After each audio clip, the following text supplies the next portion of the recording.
আহ, অনেকদিন যাবৎ ভাবতেছি একটা বিষয় আপনাদের সামনে শেয়ার করব।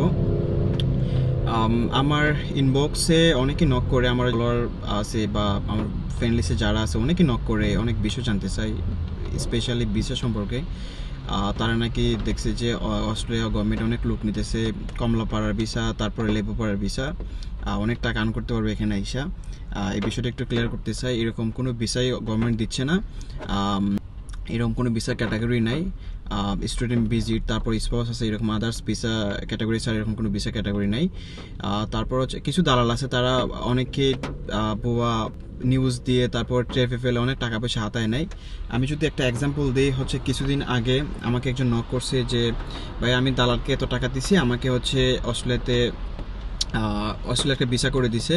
পরে আমি সব কিছু চেক করলাম, চেক করার পরে দেখি যে ওইটা একটা ট্রানজিট ভিসা দিয়ে 72 আওয়ার্সের একটা ট্রানজিট ভিসা। দ্যাট মিনস হচ্ছে আপনি যদি ধরেন নিউজিল্যান্ড যেতে চান, একটা ট্রানজিট পড়বে হচ্ছে অস্ট্রেলিয়াতে, তো ওইটার একটা নেওয়ার লাগে 24 আওয়ার্সের বেশি থাকলে ওই তো একটা ভিসা নেওয়ার লাগে। তো ওইটার একটা ভিসা হচ্ছে 72 আওয়ার্সের। তো ওইটা নিয়ে দালাল হচ্ছে 17 থেকে 18 লাখ টাকা নিয়ে নিছে। তো এরকম অনেক দালালি আছে, অনেকে ট্রাফিক অনেক টাকা হাতায় নেয়।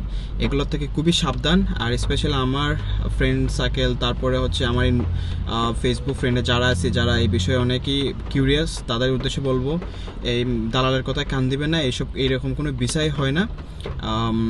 অনেকে যদি বলে ইনফ্লুয়েন্স করে যে এত টাকা দিলে আমি হয়তো ভিসা করে দিতে পারবো, এইভাবে করে দিব, আসলে কিছুই না। এমন অনেকরে দেখছি যে আমাদের যে ভিসা কপি ওটা কি হচ্ছে নকল করে, এডিট করে অনেকে ভিসা দেয়, আসলে এগুলো অনলাইনে পাওয়াই যায় না। তো এইসব দালাল থেকে খুবই সাবধান। এই লেবুপাড়া কমলাপাড়ার ভিসা আমার খুবই কাছের মানুষ অনেকে আছে, তারাও ভাবে যে এরকম ভিসা হয়, মানুষ তো লাখ লাখ টাকা আর্ন করতেছে অস্ট্রেলিয়াতে বসে এইসব জাস্ট কাজ করে। তো এইসব আসলে কিছুই না। আমি আবারও সাবধান করে দিতেছি, এরকম কোনো ভিসা হয় না। কোনো দালালকে এইভাবে কোনো টাকা পয়সা দিবেন না। কেউ যদি ইনফ্লুয়েন্স করে কোনো লাভ নাই, কোনোভাবেই টাকা পয়সা দেবেন না, এই ফাঁদে পা দেবেন না, দিলে অনেক টাকা পয়সা নষ্ট হবে, দিন শেষে কিছুই পাবেন না। এটাই ছিল আমার আজকের ডিসকাশন আপনাদের সাথে।